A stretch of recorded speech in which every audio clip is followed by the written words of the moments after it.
Hello everybody, Red here, and welcome back to another RWBY reaction. Today we are watching Volume 8, Episode 7, titled War. It is all-out war in Atlas. Our heroes face an impossible problem. Where do they go from here? That is a good goddamn question. Yeah, it's we're hitting the halfway point after this episode. We are officially hitting the 6-week hiatus all the way until February. So this is episode 7. Literally after this episode, we've hit the exact middle point of the volume. Yeah, I'm trying to think. So like by this point, last volume was the night off, and then the subsequent fallout of that. So that's already concerning. Halfway point of volume 6 was the Brunswick arc. So it's yeah, I'm scared. I'm very scared, especially with that title, and given that that's the song from the volume 7 soundtrack, and a damn good one at that. But the meaning of that song, the lyrics really do hit home that there is very little trust on either given side between the Aesops and RWBY, or RWBY's team, whatever you want to call them. There's, you know, like, Aesops are very much blame RWBY and her team for the way things have gone, almost as much as Salem. They hold them just as responsible for keeping, you know, Penny from opening the vault and moving Atlas, for not telling Ironwood the truth about Salem, for getting in their way when they tried to save as many people as they could in Atlas. So in the Aesop's eyes, RWBY and Team RWBY, Team Juniper, all of them are just as at fault for what's going on here as Salem is. On the flip side, our protagonists view the Aesops as they are, which is basically, while the decision to move Atlas and abandon Mantle is logical from a standpoint of keeping the staff away from Salem, it's also based purely on following orders from Ironwood, which I get. Like, they're gonna they're gonna follow him more than they're gonna follow the group of kids that lied to them for months, and then I don't know if it was months, but like literal weeks at least, that lied to them for that long and then betrayed them. They're more likely gonna follow that guy instead. And then I lost my train of thought. Where was I going with that?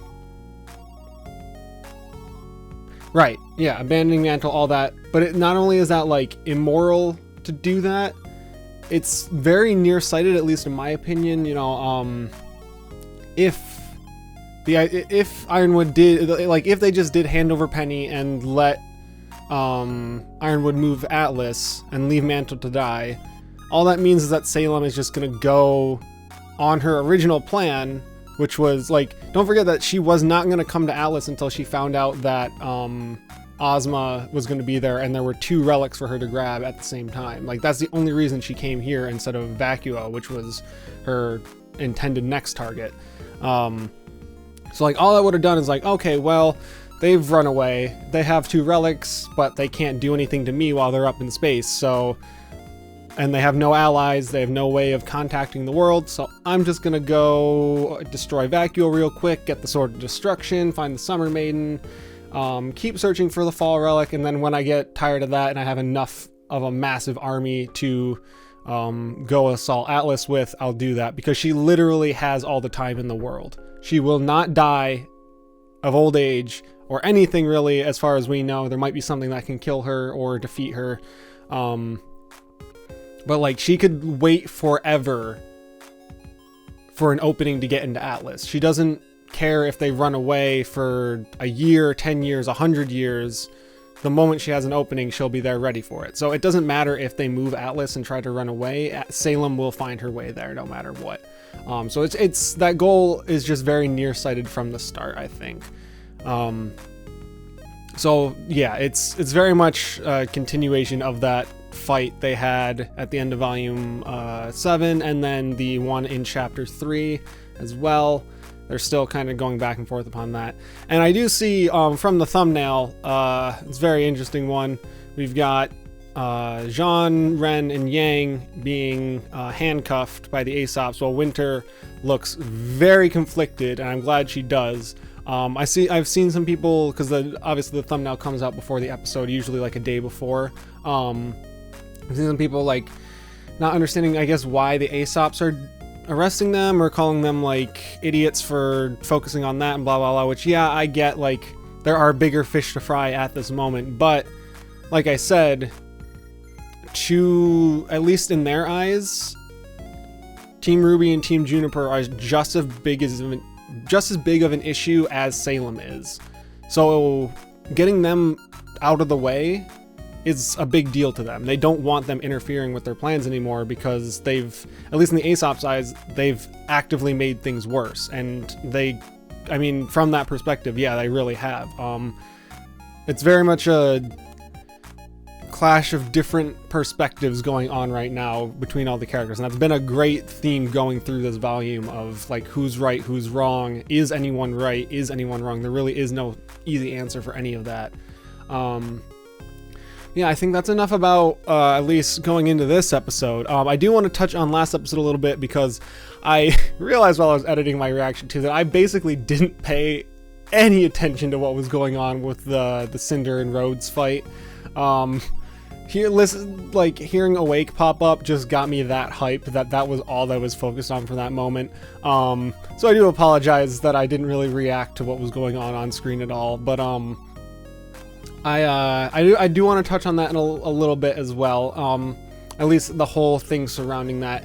And I do want to say, just before I even get into that, take what I say regarding this with a grain of salt. Like, I've been very, very, very lucky to have not had to deal with that type of, like, abuse, be it physical or emotional, anything like that. And I know some people have not been that fortunate, but I haven't had to deal with that, so anything that I'm saying on the topic isn't backed by, like, experience or anything like that. It's purely just me and what I observed from the situation. So if I'm way off base about anything I say, then please let me know.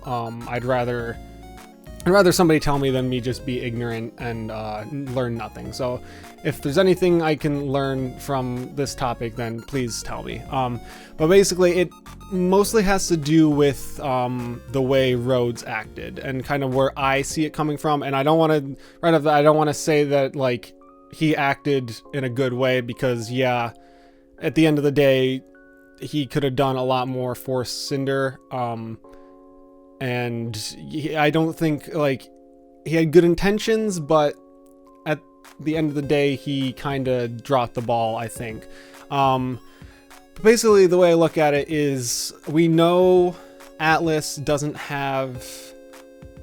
I mean, we've seen, I mean, from Jacques, you can pretty much get away with murder if you are rich and an Atlas. So, and it's pretty clear that Rhodes, I don't think, is from Atlas. Be it his getup doesn't match the general Atlas aesthetic, and the fact that he's staying at a hotel tells me that he's just kind of goes in and out of Atlas on business whenever he needs to be there, and then he just happens to stay at that hotel, or at least happened to stay at that hotel one time while on business, and then continues to go back there to help Cinder.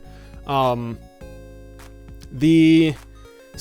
off the bat, like, I kind of get why he didn't try to just immediately be like, hey, you're not treating this child fairly, I'm taking her with me, because the vibe I got off of him from just that one episode is that he is lawful good to a fault. It doesn't matter his feelings or the way he feels about the situation.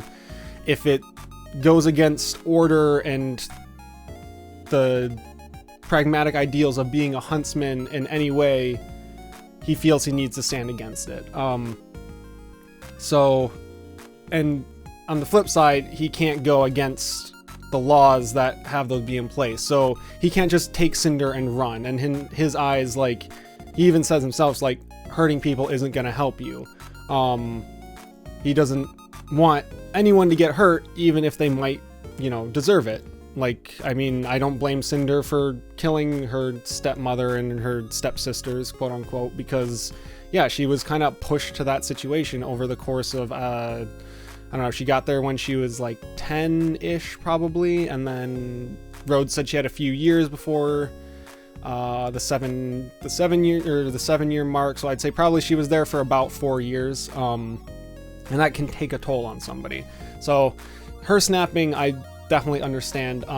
But from Rhodes' perspective, he walked in and just saw that this girl needed help. His best thought on how to help her was to help her legally on her own get out of that situation. And he felt like probably that there was nothing that he could really do beyond teaching her how to fight so that she could go and become a huntress and move on with her life from there. And he really didn't consider the emotional and the mental training that needed to come with that, because we see that, like, yes, Cinder was very prepared physically, but she didn't have the emotional stability that she needed to use her physical skills, use them in a, like, good way. Like, she kind of, the moment she snapped, she had the capability to kill these people. And in Rhodes' eyes, even if they weren't innocent, no one deserves to die, good or bad. He doesn't want people hurt. He is, again, lawful good to a fault.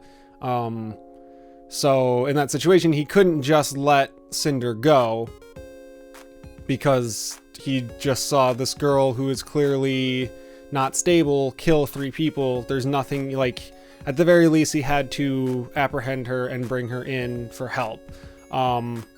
And in that moment, Cinder saw that as a betrayal of both her trust and from her mentor, this person that she thought she could rely on, that cared about her.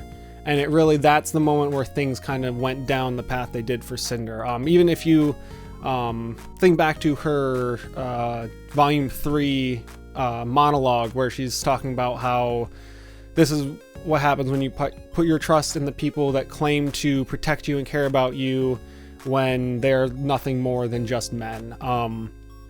That's the, like, she's not just talking about, like, the heads of the governments and the headmaster. She's talking about everyone, because that's where it all started, was the person that she thought she could rely on to protect her.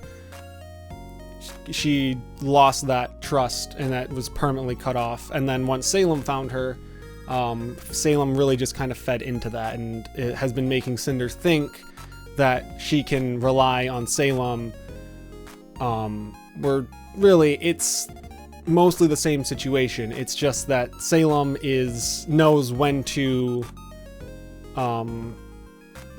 to really, like, push the abuse part of it, and, you know, the gaslighting and things like that, into getting Cinder to do what she wants, and knows when it's time to lay off the punishment to make Cinder feel like she is trusted and has a place to be and belongs there and can be happy. It's all just, like, manipulation ploy by Salem.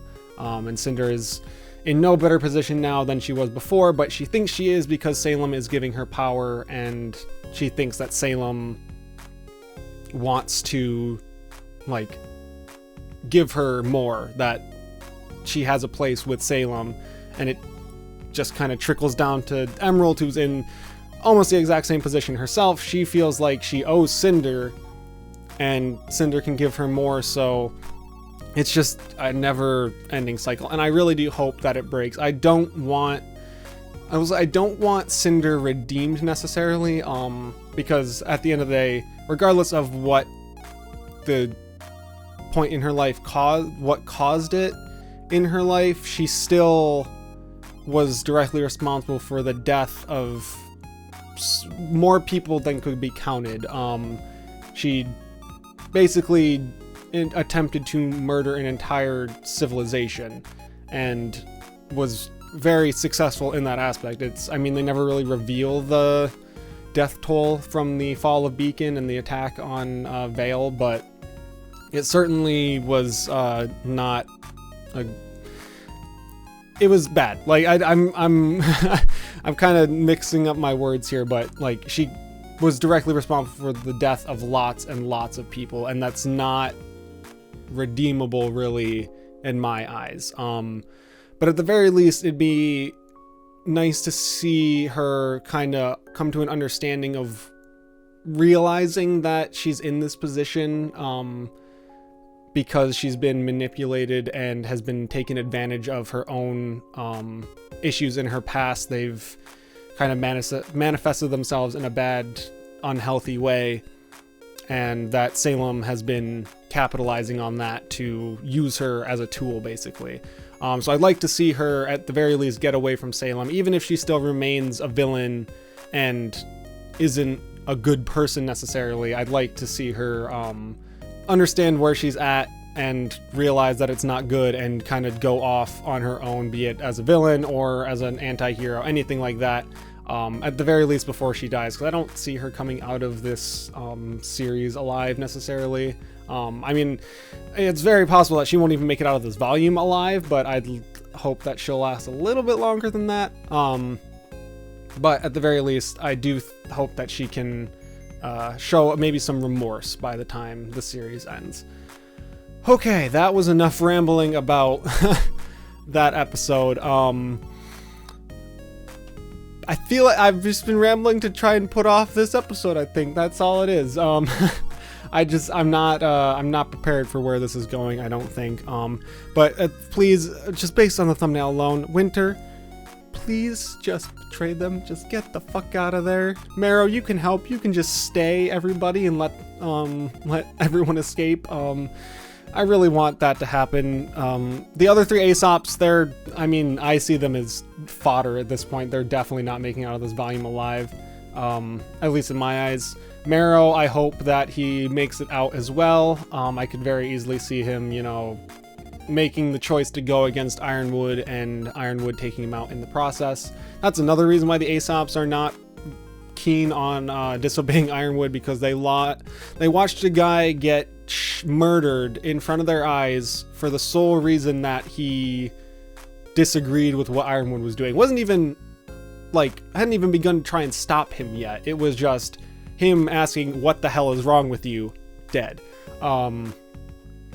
So yeah, they don't want that to happen to them either, because they know what happens when they go against the dictator that is their boss.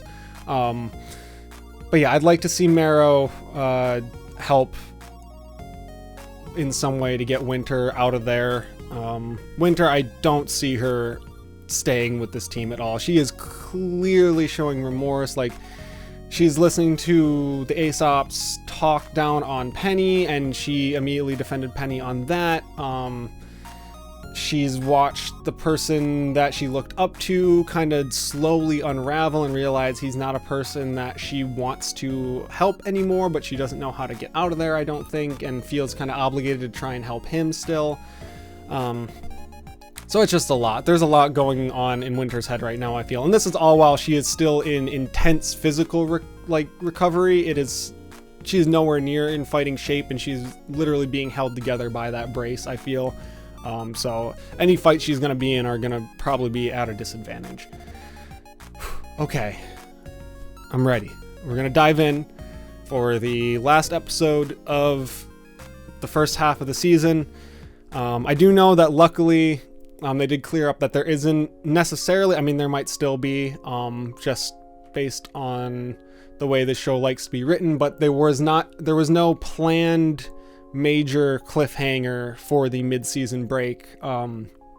Eddie clarified that online, that no, they did not write this episode with a break in mind coming after it. So at the very least, they did not write this to torture us with a cliffhanger, at least. But yeah, with that said, make sure you go watch the actual episode for free on roosterteeth.com right now. And yeah, we will dive in and watch our last episode before a 6-week break. Whew, oh boy. All right, last time I get to sing this for a while. We said goodbye to all the things we loved. Gave up our lives just to find that it was not enough. We leapt in faith, left our solitude, our carefree peace. What we thought would change the world was just a childish dream. We failed to stop our own demise, the tragic ends before our eyes. Hope has no place here. Maybe the path that leads our way home will finally clear. Maybe the end we tried to avoid is already here. Some roses will never bloom. Some dreams will rot on the vine. Some lives will end much too soon. The evil will never ever die. Some wars will not end in peace. Some heroes choose the wrong side. Sometimes it's worth it all to risk the fall and fight for every life. I'm scared. Okay. Alright, what do we got? Oh, okay, this is the farm where the whale vomited. Yep, here we go. Oh, damn. This is just straight up last stand with these armies here. Ooh, this is terrifying. Oh, God. Well, I got the paladins at least. It's been a while since we saw those, actually. Holy shit. Okay, gotta turn that down a little bit. Oh, it's just straight up whacking on the ground to... Okay, nope, it's still just a little... It's got probably like a close to infinite supply, really. Okay, so a lot of sabers. Oh, there's apathy in there. God damn. Oh, that's not great. Megalithics, Flying Grim. Wow. Wow, they are fucked. Yeah, there's no way that they're actually going to be able to do anything here. I mean, they do have walls up at the very least, so... Yeah, that's a lot of dead people. He's pissed. Yes, sir. I am evacuating all citizens to the subway. Subway, Prepare okay. Mantis Squad Omega and dispatch to every part of Atlas. But, sir... Now! So what's his plan? Please proceed to the nearest underground subway stations for shelter. Oh boy. Oh boy. I guess this place is like I keep forgetting that Atlas is literally massive. Oh shit. Run, little child. Run. Run now. Ooh, Lancers, huh? Oh boy. Yeah, no shit. Okay. Yeah, those are broken. Yep, alright. Bombs, missiles, but we can't make a dent, sir. Sir, Schnee here. Penny is still MIA, but we've apprehended Ark, Xiaolong, and Ren. Stand by for further orders. And don't let those fugitives out of your sight. Yes, Yeah. sir. Of course. Still just following orders. Yeah, thank you, Ying. Call it out.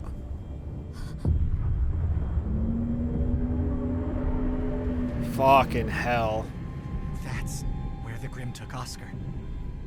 It's even bigger than I thought. Yeah, it's hard to get a sense of scale. This Yeah, they one do. did. If you would just let us go. Ceasefire. Manta squads, concentrate on secondary hostiles. Command is working on a solution for the creature. What do you have in mind, sir? We aren't making any progress attacking the thing from the outside. But from the inside. Oh, they're gonna go in, huh? Science team is putting together a bomb. When it's ready, Oh. drop it off as close to the target as possible. They know that Oscar's in there. On foot. Sending you rendezvous Oh coordinates. god. Of course, sir. We will hold the point, and we will get it done. But Oscar's in there. So yeah. Do this. Yeah. So right, that's where the yeah, this is where the clash is gonna happen. Alright, well shit. Yeah, she is just straight up having fun. Okay, so what is Emerald doing here? Is she looking for a way out, maybe? I assume. Yeah, I bet she's trying to escape right now. She realizes that shit is not good. Okay, that's helpful. Okay, so it does work on Grimm. I wasn't sure about that because, like, they don't really have minds. But... That stunt you pulled. Oh, God, he's on the hook. Just pop up somewhere else. I saw those in the concept art. You can make things easier on yourself if you start telling the truth. He is... You've never wondered why she recruited you. No. You, specifically, to help her find the relics. We share a vision. No. She's gonna create a new world order. Yeah, but... Kingdoms. No, she's not. And That's no, not the plan. Huntsman Academy is. New world. No. No. She wants to bring the Salem relics gets together. all 4 relics. There will be no worlds left Yeah. at all. Because the world is not ready for judgment. The gods are going to She's destroy live them. Longer than you can comprehend. All she craves now is release. Yeah. She just wants to die. Stop lying! Salem can't be killed. When No. she came for me, I killed her over and over again. Ah. The longest she was gone was only a few hours. Interesting. Before she put herself back together. Okay, so yeah, he knows, he's seen firsthand that she... She showed me that through her, I could have the vengeance I needed. Yeah, but...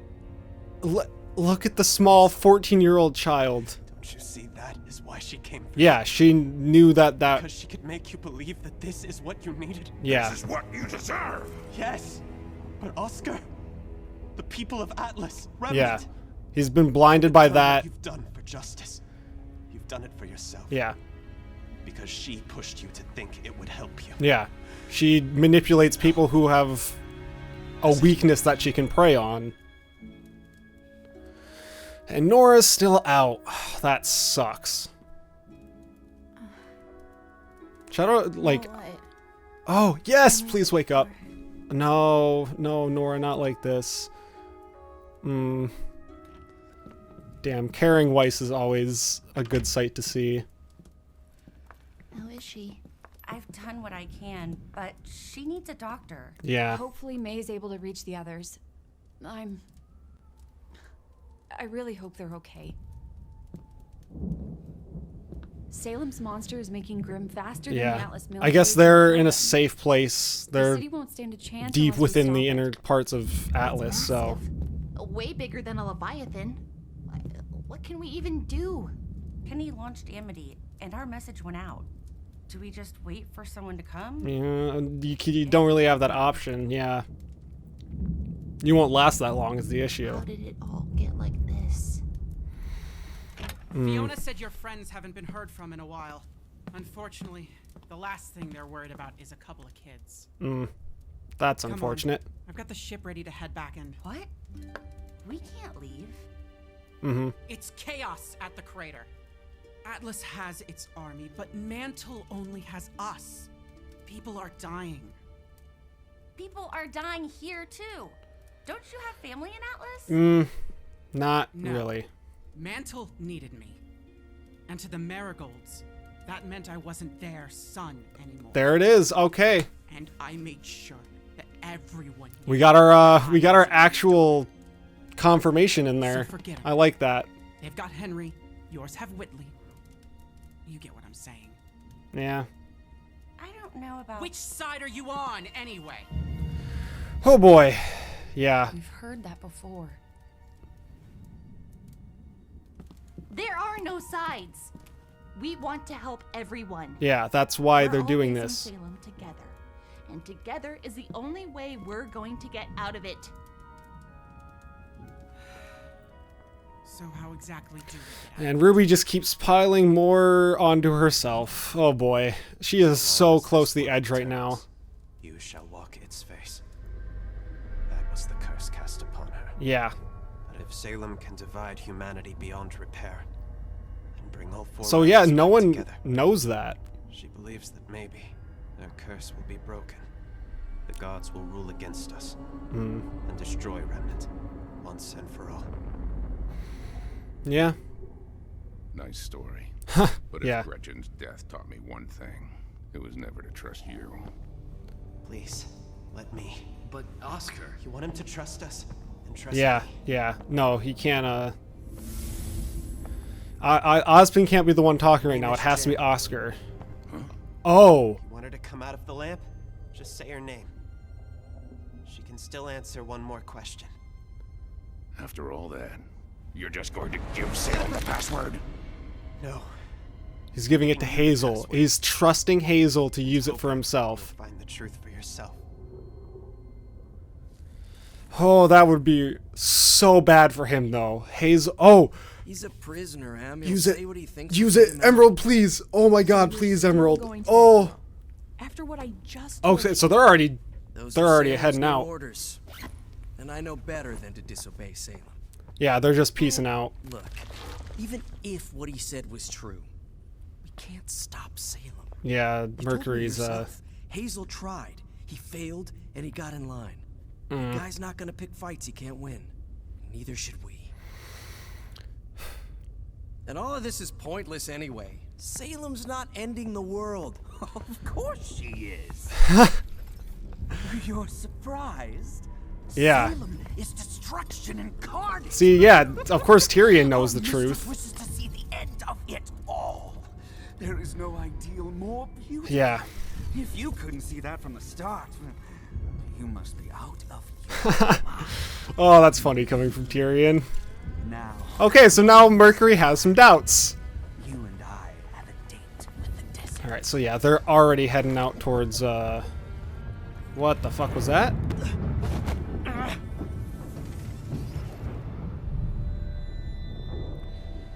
Okay, the moment of truth for Mercury, I guess. Alright, so he's out. Probably for the volume. So they're just headed to Vacuo. We'll have to wait on his redemption, I guess. That creature causes more damage every minute. We cannot wait. They're straight up ready to... Winter, give us a chance to try to rescue him first. Oh boy. We could be your test run. You don't know what'll be waiting for you inside, right? Oh boy. So we can go ahead to check it out. Oh. Look for Oscar while we're inside. And if they're still inside... You want to go inside that thing alone? Yeah. Wouldn't you do it for Elm? Harriet? Vine? No, because they're not We friends. don't let feelings get in the way of making the right call. Trading 3 lives for 1 is stupid. No, it's not. Thank you, Ren. Alright. He's our friend. We've got our... We'll do whatever it takes to find him.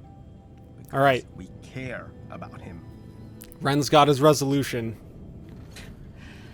I really had you pegged as the most level-headed of the bunch, but I guess you're just as naive. Feelings don't matter. The job matters. And that's why you're gonna When lose. you lose someone on your team, you move on. Replace them. Yeah.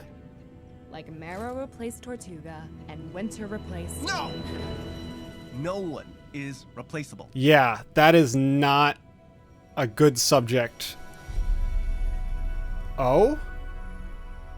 You don't really believe that. You are furious about losing Clover. That... And you... Oh, his semblance evolved. He can read other people's emotions right now. That is so cool. Yeah. That's why you lost against Team RWBY.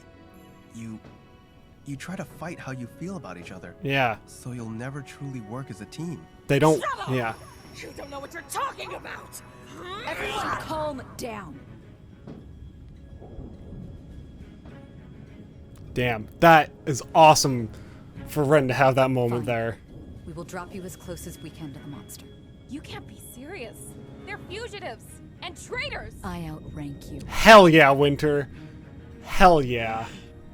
If you aren't out in time, we drop the payload. No matter what. Please, Marrow. Marrow, please. Okay, yeah. Oh, this is a huge risk. But Winter also realizes the only chance for them to... You don't like this either. In fact, Come on, Ren. You don't want to be a part of it at all anymore. Dude, call him out. I have a job to do, and I'm going to do it. Ren's got it figured out. Dude, that's so good.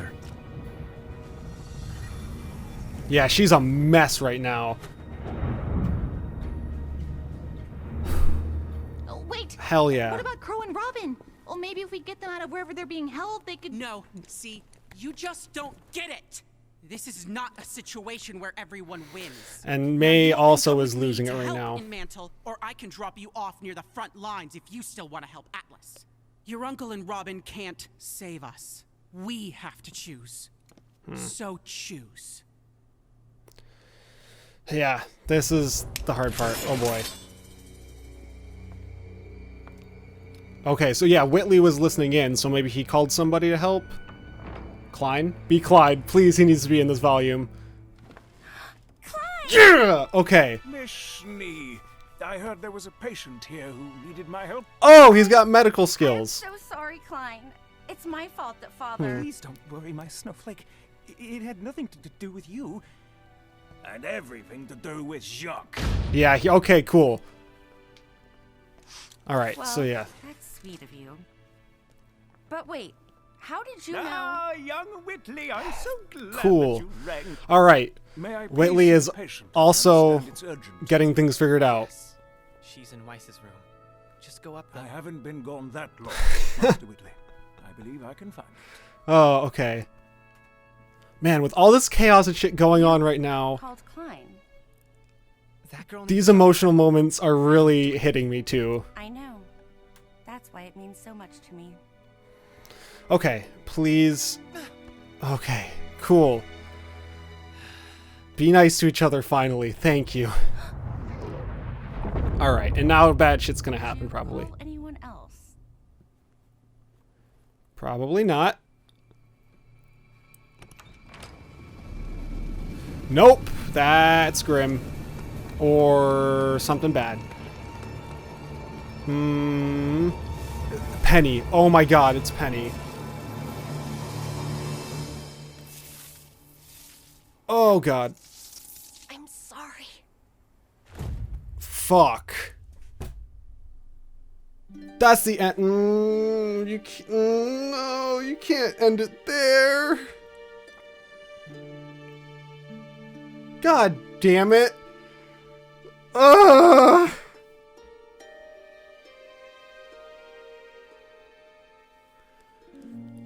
Oh, okay. Well, we're in the second half now. Oh god. There was a lot happening in that one, huh?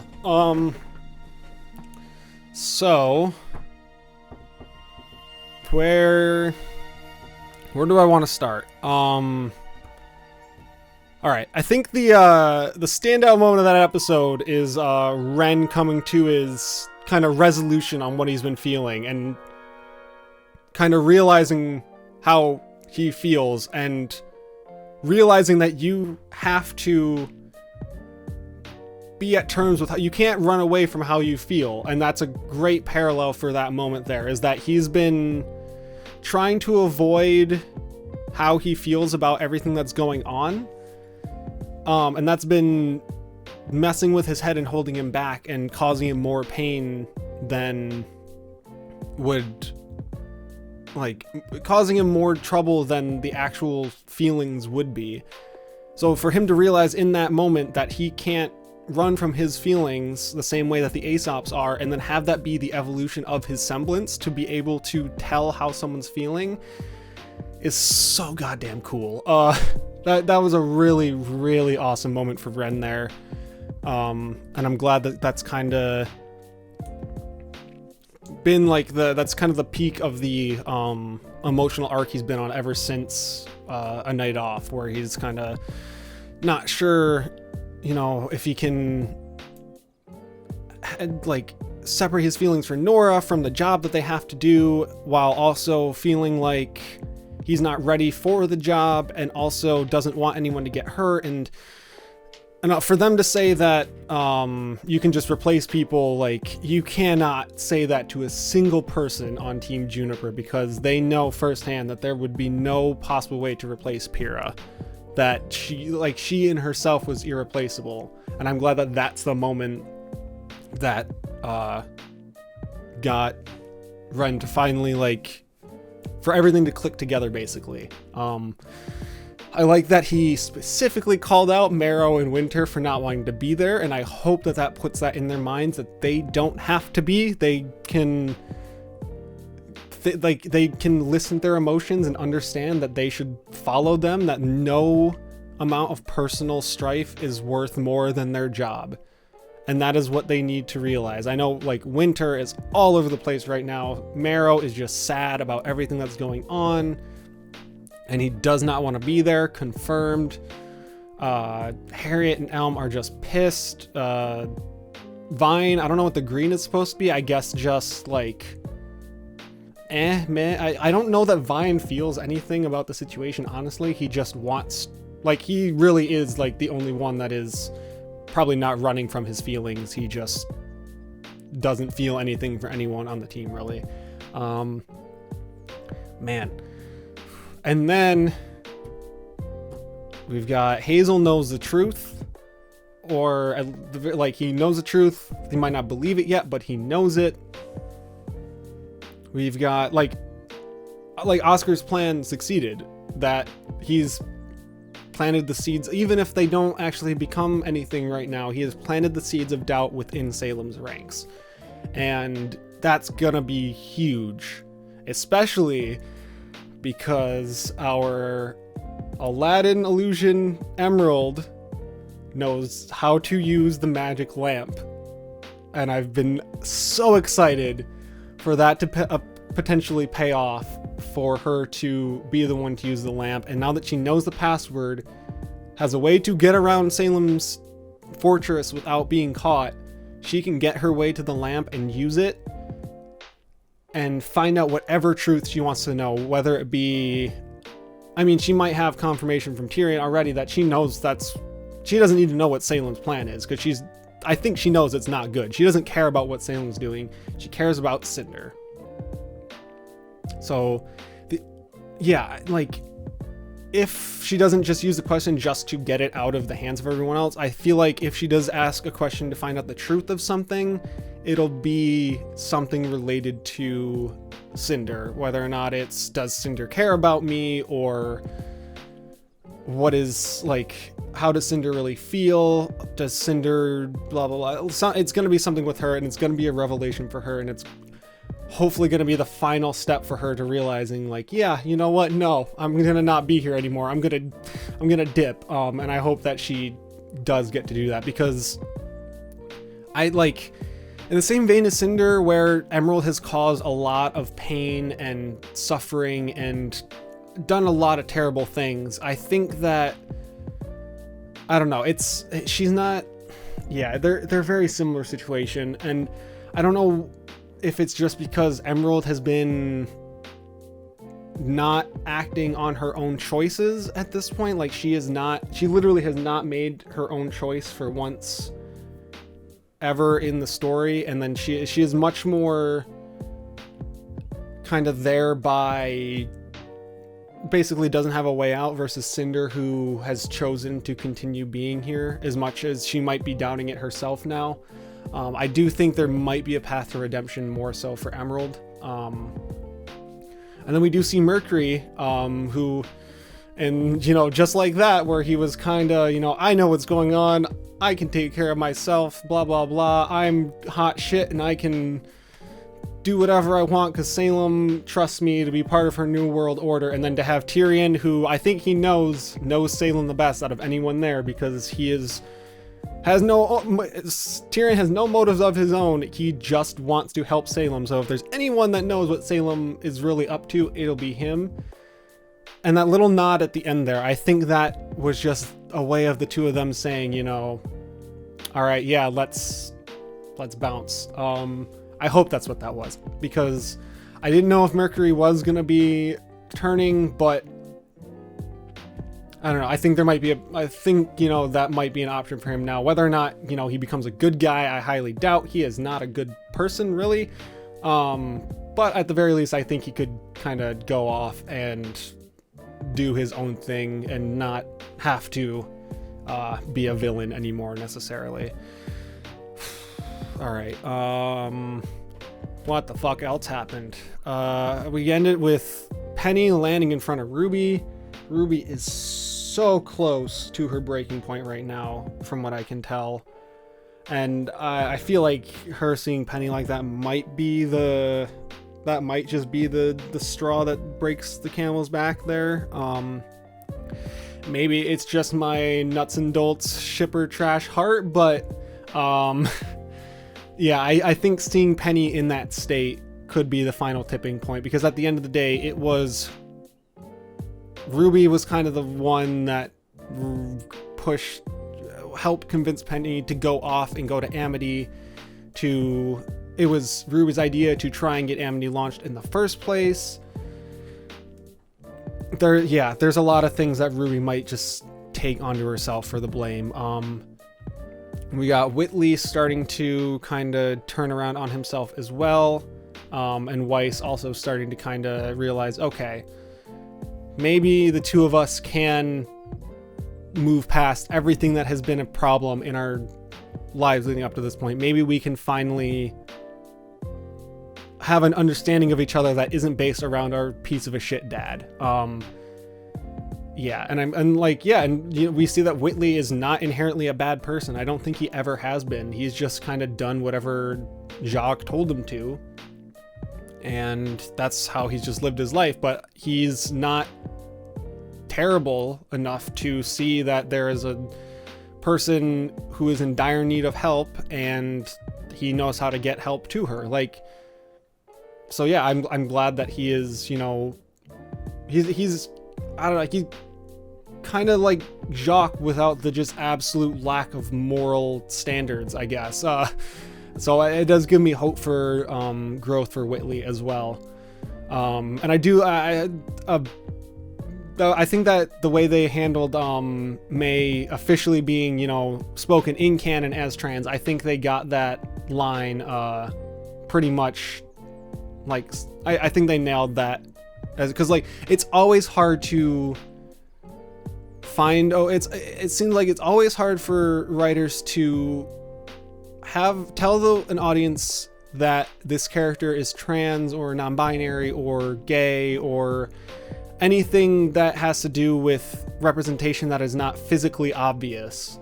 And the only ways to really do it are confirm outside of canon, or most of the time, only ways to do it are confirm outside of canon, imply it through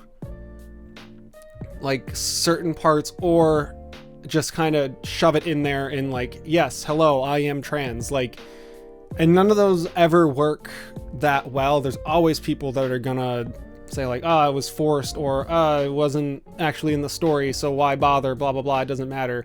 So I think having it be part of that very emotionally driven dramatic speech from May there, having that information drop the way it did in that part, I think they handled that very, very well. Obviously, I don't have, perspective on that really, but at least from what I know of trans people that I've talked to and how they feel about May as a character, and from following Caden on social media and stuff, and how she feels about May as a character, I think that I hope that was a good way to really get that representation very solidly in there. And I don't know, it's just really cool. I like that. Yeah, and I've been rambling for several minutes now, and I'm starting to get overwhelmed by everything that happened in this episode. Yeah, I really appreciated this one. I thought this one was just gonna be, chaos and bad things happening and stuff, but again, they are getting so many good character moments put into these episodes with so much shit happening, and they're progressing all these characters so well. We've got, I Yang is using her personality to her advantage there, where she's not afraid to call the Aesops out ever on their bullshit. Jean ready to take the opportunity to get themselves out, even if it means putting themselves in danger. He's confident that they can risk whatever it takes to save their friend, because he knows what it's like to lose somebody, and he doesn't want to deal with that again. And I don't blame him for that at all, especially with the way that Jean and Oscar's friendship has kind of progressed through this series. They're like, their dynamic, even though we don't get to see too much of it, I love their kind of like older brother, younger brother vibe that they have. So I'm excited to see, you know, it's good progression from 2 volumes ago, where Jean was literally threatening violence against Oscar just because Ozpin was inside his head because of his own emotional baggage, and now he is ready to risk his life to go rescue Oscar, no matter the cost. Okay, what else happened? Yeah, again, and the show again is still posing these, you know, what is the right answer to this question that we have in front of us? Do we risk 3 more very capable people to go and rescue Oscar, or do we let Oscar go and do what needs to be done to do what needs to be done to stop the forces that are happening here? Like, do we trade, it's like what Elm said, do we trade 3 lives for just for the hope of rescuing 1? And then we've got the other situation, which is, you know, May obviously does not have any feelings towards Atlas, like no positive feelings towards Atlas for very clear reasons. She doesn't see any value in protecting them, versus Weiss, who, like, this is her home and she wants to protect it. And at the end of the day, like, you know, everyone is a person. Atlas or Mantle, it doesn't matter, because 99% of the lives in either city have been completely innocent in this entire thing, and they are just victims of the circumstances. They have had no say in what's going on. So it doesn't matter who they are, where they're from. They've been put into this position by other people, and everyone there deserves to be protected. So it is very much a clash of, you know, who do we focus on first? Can we split up again? May obviously cares more about Mantle than Atlas. Weiss wants to protect her home. Ruby wants to protect everybody, even though taking on that burden is only making it harder for herself.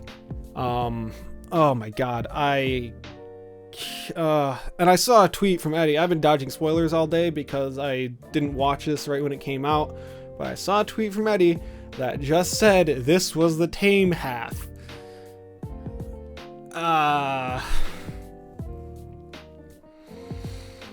Yeah, so and now we've got an unconscious near-death Penny that just landed in front of Ruby, so that's not gonna go well.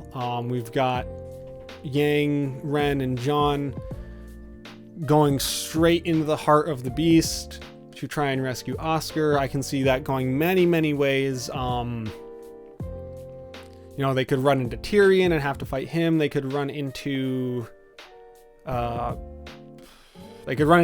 on their way in and realize that Emerald is trying to get herself out. They could run into Neo, who all 3 of those people there have now had encounters with Neo. 2 of them not having a good time against her. I mean, Jean didn't really have, you know, a major... Not that Jean, you know, had a good time fighting Neo, but, like, Ren was emotionally screwed up by just that one moment with Neo there, and then Yang obviously got her ass kicked by Neo, which I'm sure is still not... She's still not looking favorably upon that. So it'd be interesting to see them encounter each other. I mean, Hazel's still in there, and who knows what's going to happen with him. But I do think it is very likely now that the theories of Emerald going to use the lamp to use the last question. I think those are very, very likely at this point. And I'm very excited to see what she's going to use it on. And I think we do have confirmation. I mean, it's still second-hand confirmation from somebody else, but at least we do have confirmation of what somebody thinks is Salem's goal for the world, with some actual knowledge on her, which is that she wants to bring the relics together and destroy the world and have herself destroyed in the process, because she has been cursed this entire time, and no matter how badly, like, she very specifically wants to see Ozma's work destroyed, and his work is trying to unite the world, so she wants to make sure it can never be united and then destroy it. And I don't know if maybe she has some other ulterior motive to bring the gods back. Maybe if she, you know, thinks that she can do something against them, if she's found a way to maybe, you know, turn the tables on them instead and take their place or something like that.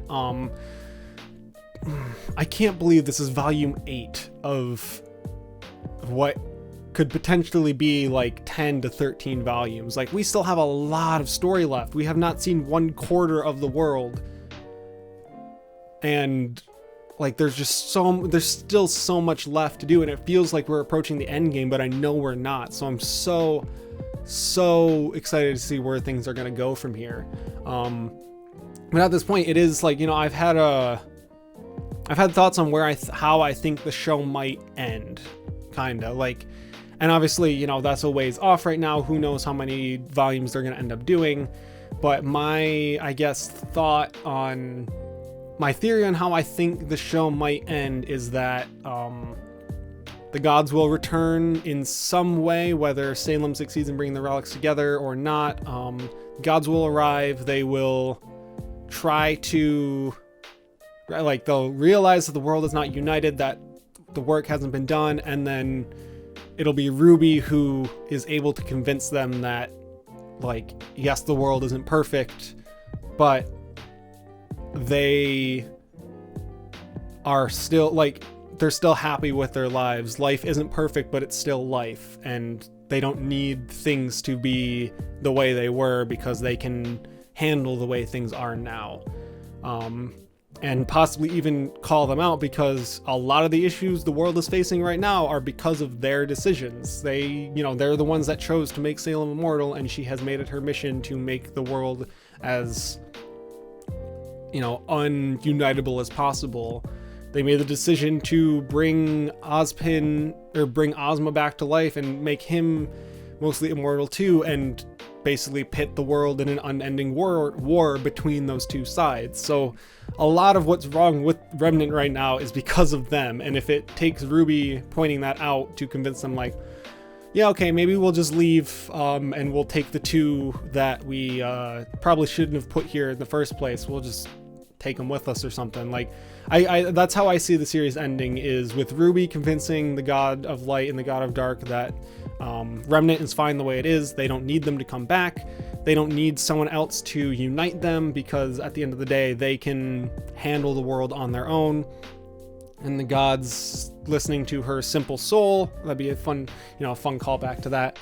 But be like, okay, fine, we'll honor your request, and then they will finally give Ozma and Salem the death that they seek, that they have not held, that, like, they haven't had in, I mean, Salem, who knows how long Salem's been alive. Like, it's still not super clear whether, like, she had to sit there and watch humanity re-evolve from, like,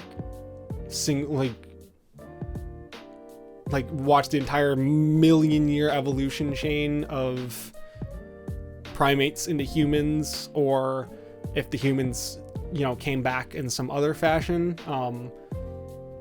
But she has been around for a long time regardless, and that's gonna mess with your head a little bit, I think. Like, she just wants it to end.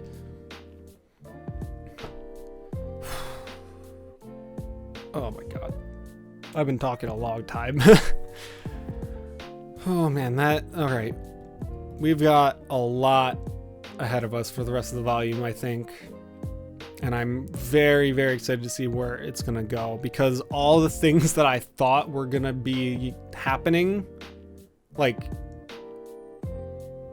I saw a lot of this stuff happening, but not before the halfway point.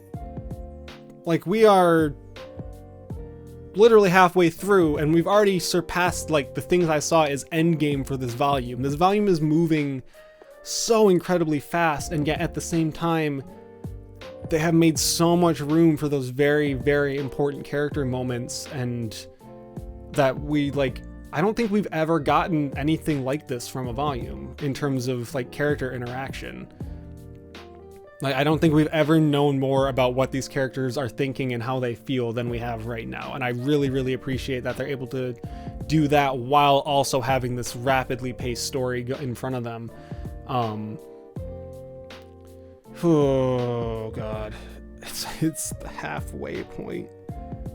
There's 7 chapters left, and I don't know what's gonna happen. We also haven't seen Robin and Crow in what, 3 episodes now? I think. I'm trying to remember when the last time. Yeah, because we saw them at the start of episode 4, because they were, you know, talking back and forth before the joyride. That's what I was trying to think of, before their chase scene happened. And then I don't think we've seen them since. Yeah, no, we haven't seen the jail cell since that episode. Like, obviously Watts was taken out of it and sent back and is still in captivity, but we don't know, like, if Crow and Robin and Jacques, like, saw him call Tyrion, or if he did that, you know, sneakily somehow. But I mean, at this point, I would not be surprised, and I would be very excited for them to reach the jail cell, like someone try to go bust them out, and for them to reach the cell and have Crow and Robin not be there, and just have Jacques sitting there alone being like, yeah, some lady showed up in a portal and took him out. Because that is one thing I will still hold on to, even if it doesn't come true.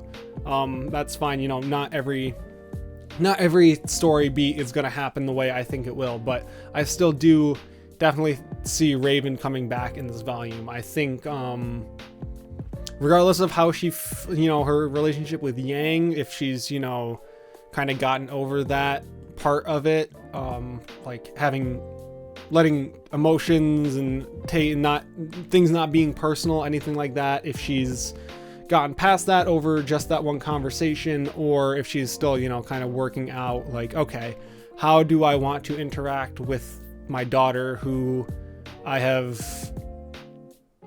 ignored for 17 years, except for one instance where I saved her life, and then recently actively put her in a situation where she could be killed. How do I want to approach that? Who knows? Who knows how much she's thought about that, but regardless, I think at the very least, she might be at the point where she realizes that she can't run from this fight anymore. Because as much as she said that she does not want a part in this fight, she willingly took the Spring Maiden's powers, and she was also willing to take the relic, knowing that those things would put a target on her back. So as much as she says she doesn't want a part in this fight, she doesn't have a choice anymore. She is part of this fight. So if she can realize that and understand that, you know, I'm one of the few people that really can even participate in this battle, so I might as well do my job and care about others for once. I could very, very likely see her going for Crow, and like, because, like, obviously she has, as weird as their relationship is, like, I think she still believes she can rely on Crow no matter what, even if they tried to kill each other. Yeah, so I can see her after seeing that broadcast heading for Crow. Whether or not she picked up Taiyang on the way, I don't know, but I'd really like to see that too. Please let me see Taiyang fight. I want him to be in combat for once in this series. I just think it'd be really cool. In terms of where else the volume can go from here, I don't know. I really don't know. Other than, you know, Emerald using the lamp and Raven coming back. And obviously Penny is still... I didn't even touch on that. There's so many moving parts going on right now. Oh, God. Okay. Well, yeah, so Penny is now going to be in the care of Ruby and Blake and Weiss. And they don't know that she has been hacked. Like, they could be just keeping an eye on her, only for her to reactivate and try and go for the vault or take them out or something like that. So that has the potential for a lot of shit. I don't want to see Ruby fight Penny, but at the same time I do, because it'd be really cool as much as it would hurt me. Feel like that's kind of the point of this volume at this point, is just to cause pain. So, oh God. All right, I've been rambling for like a literal hour now, so I think I'll wrap things up here. I don't know if I get a chance. I've got so many thoughts about this volume. I may try and put that into a single video, possibly like a sort of like mid-season review of volume 8. That could be something. It depends on, you know, how much time I have to work and stuff. And I do plan on probably after the holidays, I will catch up on Red vs. Blue Zero and do some reactions to that as well. So hopefully you look forward to that. And other than that,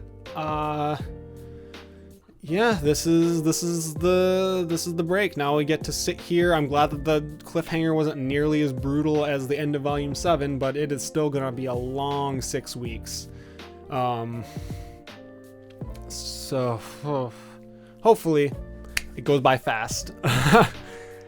All right, thank you all so much for watching. Let me know how you felt about this episode, and really how you felt about the season so far in the comments. I'd love to hear everyone's thoughts now that we're kind of hitting a stopping point and have time to really let things settle instead of going week after week after week. I'd love to hear what everyone's thoughts are. So, yeah, well, there we go. I will see you all in 6 weeks for episode 8. And yeah, other than that, I got nothing.